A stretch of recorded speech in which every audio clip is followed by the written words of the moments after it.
Bum bum bum bum bum bum bum bum bum bum bum bum. The Peter Dislike Show.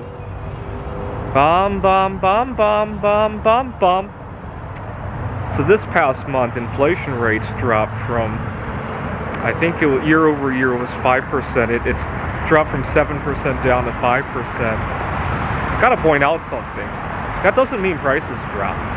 That means that the rate that they're increasing has slowed down, right? So for example, you get on a rocket to go to the moon. You start out in orbit and you fire your rockets for one last time. It's called a lunar orbiter insertion. As soon as those rockets turn off, you're slowing down, but you're still leaving the Earth, right? We've kind of slowed down the pace of leaving the Earth with inflation. We're still leaving though. But I want to point out some ways that inflation is manipulated, because I noticed this in my own everyday life. I noticed a couple examples. So one way they exaggerate inflation on the downside is by substituting. So I can personally attest, 4 years ago when I had a girlfriend, it cost about as much back then to go on a date with her as it now does to go on a date just with myself. And Biden would probably claim that's 0% inflation. After all, we want to be more inclusive anyway, right?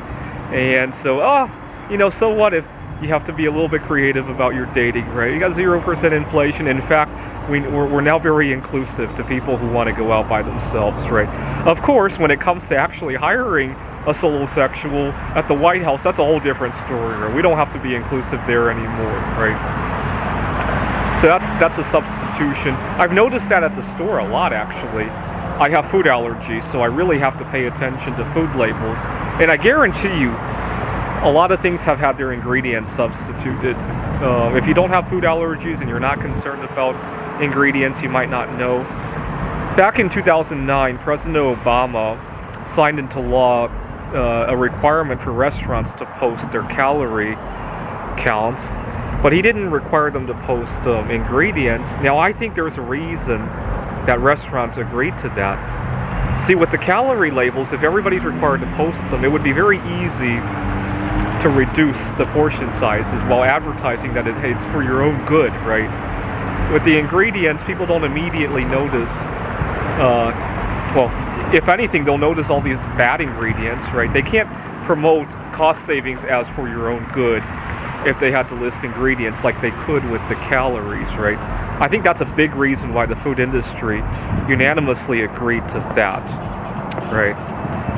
Now, I work at a community college right now, and the students really needed the in-person instruction, so I don't mind the fact that we have to go back to in-person.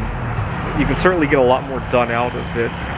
But according to Biden, that's an improvement in your working condition. So if your wage got cut a little bit, you're getting a better working condition, right? That's what Biden would probably say, and that's what the CPI would probably reflect, right?